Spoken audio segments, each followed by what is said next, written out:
भाषा, लिपि और व्याकरण। आओ पहचानें।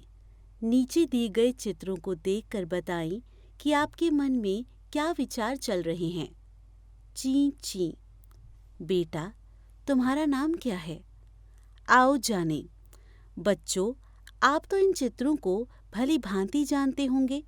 तो आपने देखा कि बघीरा बड़ी ही आसानी से अपनी बात मोगली को बता रहा है और मोगली भी उन बातों को समझ पा रहा है।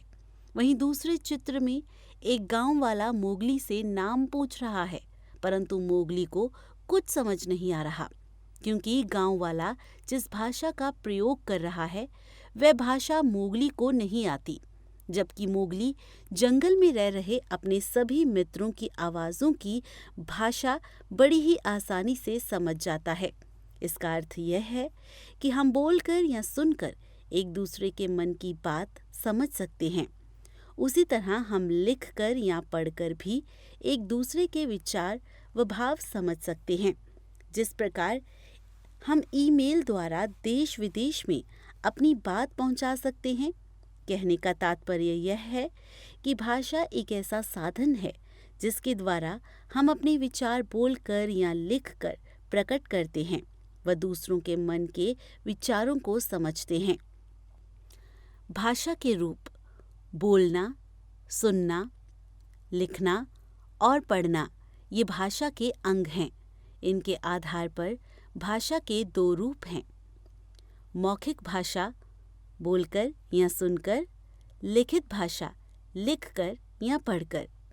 मौखिक भाषा जब हम बोलकर अपनी बात दूसरों को बताते हैं व जब दूसरा व्यक्ति सुनकर हमारी बात समझता है तो वह मौखिक भाषा कहलाती है। कैसी हो?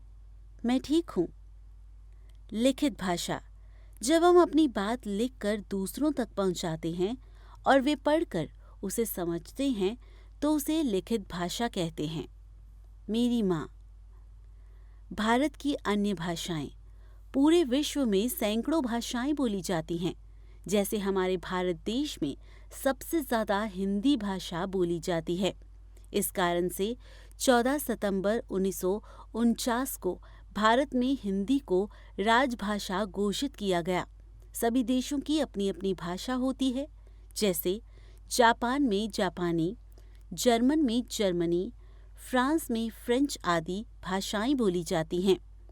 लिपि भाषा के मौखिक रूप को लिखित रूप देने के लिए कुछ चिन्ह निर्धारित किए गए हैं, जिन्हें लिपि कहते हैं। कहने का तात्पर्य यह है कि भाषा को लिखने के लिए निर्धारित किए गए चिन्हों को लिपि कहते हैं। कुछ प्रमुख भाषाओं की लिपि इस प्रकार है: हिंदी, गुजराती, मराठी, देवनागरी, बंगला, बंगाली, संस्कृत, देवनागरी, पंजाबी, गुरमुखी, अंग्रेजी, रोमन, उर्दू, फारसी। व्याकरण व्याकरण को समझने के लिए व्याकरण का शुद्ध प्रयोग आवश्यक है। नीचे दिए गए चित्र को देखिए। नीरज खेल रही है। नीरज खेल रहा है।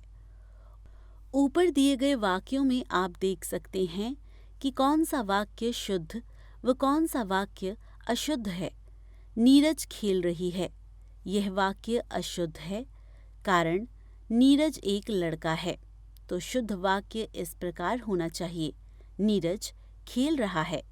इन सब की जानकारी हमें व्याकरण से मिलती है। अतः हम यह कह सकते हैं कि व्याकरण वह शास्त्र है जो भाषा के शुद्ध रूप का ज्ञान कराता है। व्याकरण ही वह शास्त्र है जो हमें शुद्ध बोलने और लिखने के नियम सिखाता है। सोचें और बताएं, भाषा किसे कहते हैं? आप कौन सी भाषा बोलते हैं? भाषा के कितने रूप हैं, बताइए। अगर भाषा न होती तो क्या होता? लिपि किसे कहते हैं? हिंदी और मराठी भाषा की लिपि कौन सी है? हमने सीखा, भाषा द्वारा हम अपनी बात दूसरों से साझा करते हैं। भाषा के दो रूप होते हैं, मौखिक और लिखित। भाषा के लिखने की शैली को लिपि कहते हैं। व्याकरण द्वारा हम भाषा को शुद्ध रूप से बोलना, पढ़ना व लिखना सीखते हैं।